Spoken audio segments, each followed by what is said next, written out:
తమిళ నటుడు తమిళ వెట్రి కజగం పార్టీ అధినేత విజయ్ నిర్వహించిన ఎన్నికల ప్రచారంలో నాటకీయ పరిణామం చోటు చేసుకుంది. కన్యాకుమారిలో జరిగిన ప్రచార సభలో విజయ్ ప్రచార రథం దిగి సైకిల్ తొక్కే ప్రయత్నం చేశారు. కిక్కిరిసిన అభిమానులు, పార్టీ కార్యకర్తల మధ్య ఆయన సైకిల్ పై కొద్ది దూరం ముందుకు సాగారు.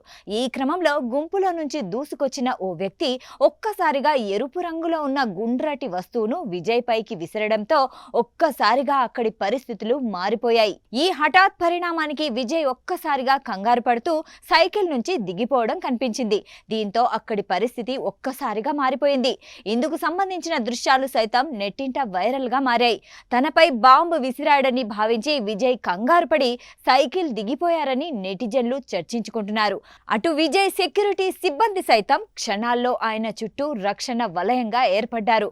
అంతేకాదు, విజయ్ వెనక వస్తున్న వాహనాన్ని కూడా ఆ వ్యక్తి విసిరిన వస్తువు నుంచి ఆయనకు అడ్డుగా పెట్టడానికి ప్రయత్నించారు. ఆ వెంటనే విజయ్ ను తిరిగి ప్రచార రథంలోకి తీసుకెళ్లడం పెద్ద ఎత్తున చర్చకు దారితీసింది. అయితే గుంపు నుంచి వచ్చి విసిరిన వస్తువు బాంబు కాదని తెలుస్తోంది. అది కేవలం విజయ్ కు దిష్టి తీయడానికి విసిరిన వస్తువు అని ప్రచారం జరుగుతోంది. విజయ్ వర్గం వాదన మరోలా ఉంది. తమ అధినేత బాంబు భయంతో సైకిల్ ర్యాలీ నుంచి వెనుదిరగలేదని వారు చెబుతున్నారు.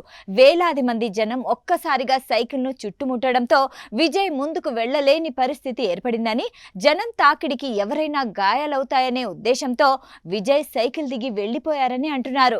కాగా ఈ ఘటన విజయ్ ర్యాలీలోని భద్రతా సవాళ్లను మరోమారు ఎత్తి చూపింది. ఇదిలా ఉంటే తమిళనాడులోని 234 అసెంబ్లీ స్థానాలకు ఏప్రిల్ 23న ఎన్నికలు జరగనున్నాయి. టీవీకే పార్టీ అధినేత విజయ్ ఈ ఎన్నికల్లో ఒంటరిగా బరిలోకి దిగారు. పార్టీ తరఫున పెరంబూర్, తిరుచి ఈస్ట్ నియోజకవర్గాల నుంచి ఆయన పోటీ చేస్తున్నారు. ఎన్నికల ప్రచారంలో భాగంగా తన ప్రధాన ప్రత్యర్థి అధికార డిఎంకే పార్టీపై ఆయన విమర్శనాస్త్రాలు సంధిస్తున్నారు. ఏప్రిల్ 23న ఎన్నికలు జరిగితే మే 4న ఫలితాలు ప్రకటించనున్నారు. గెలుపుపై విజయ్ ధీమాగా ఉండడం గమనార్హం.